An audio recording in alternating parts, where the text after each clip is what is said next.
আসসালামু আলাইকুম, স্বাগতম জানাচ্ছি বিবিসি নিউজ আন্তর্জাতিক সংবাদে। শুরুতেই সংবাদ শিরোনাম, এরপর বিস্তারিত। একটি নয়, ২ মার্কিন যুদ্ধবিমান ধ্বংস করেছে ইরান। পাইলটকে উদ্ধারে ইরানে ঢুকে পড়ে মার্কিন স্পেশাল ফোর্স।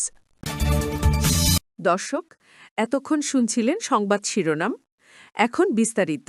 আপনি যদি ইসরায়েলের ধ্বংস চান এবং মুসলিমদের পাশে থাকেন, তাহলে ভিডিওতে লাইক করে চ্যানেলটি অবশ্যই সাবস্ক্রাইব করে দিবেন এবং আপনার মূল্যবান মতামত অবশ্যই কমেন্টে লিখে জানিয়ে দিবেন। এখন বিস্তারিত।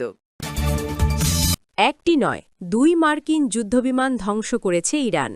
একে একে ২টি মার্কিন আধুনিক যুদ্ধবিমান ধ্বংসের তথ্য দিয়েছে ইরান। দেশটির প্রতিরক্ষা বাহিনী জানিয়েছে তারা মার্কিন সামরিক বাহিনীর ২টি যুদ্ধবিমান ভূপাতিত করেছে, যার একটি দেশের দক্ষিণ পশ্চিমাঞ্চলে এবং অন্যটি হরমুজ প্রণালীর আশেপাশে পড়েছে। ইরানি সামরিক বাহিনীর খাতামাল আম্বিয়া সেন্ট্রাল হেডকোয়ার্টার্সের এক মুখপাত্র শুক্রবার ৩ এপ্রিল জানিয়েছেন তাদের আকাশ প্রতিরক্ষা ব্যবস্থা একটি F-15 যুদ্ধবিমান সম্পূর্ণ ধ্বংস করেছে। দিনের শেষ ভাগে ইরানি সামরিক বাহিনী জানায় তারা একটি মার্কিন A-10 যুদ্ধবিমানকে লক্ষ্যবস্তু করেছে, যা পারস্য উপসাগরে বিধ্বস্ত হয়েছে। পাইলটকে উদ্ধারে ইরানে ঢুকে পড়ে মার্কিন স্পেশাল ফোর্স। মার্কিন ইসরায়েলি আগ্রাসনের ৩৫তম দিন শুক্রবার ৩ এপ্রিল যুক্তরাষ্ট্রের একটি F-15 যুদ্ধবিমান ধ্বংস করেছে ইরান।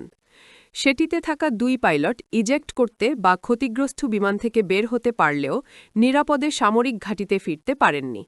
তারা ইরানের মাটিতে অবতরণ করেছেন বলে ধারণা করা হচ্ছে। তাদের একজনের তথ্য পেয়ে উদ্ধারে গিয়েছিল ২টি হেলিকপ্টার ও একটি জ্বালানি সরবরাহকারী বিমান। ব্যর্থ হয়ে ফেরার পথে হেলিকপ্টার দুটি আক্রান্ত হয়। পরে রাতে ইরানে প্রবেশ করেন মার্কিন স্পেশাল ফোর্সের বা বিশেষ বাহিনীর সদস্যরা।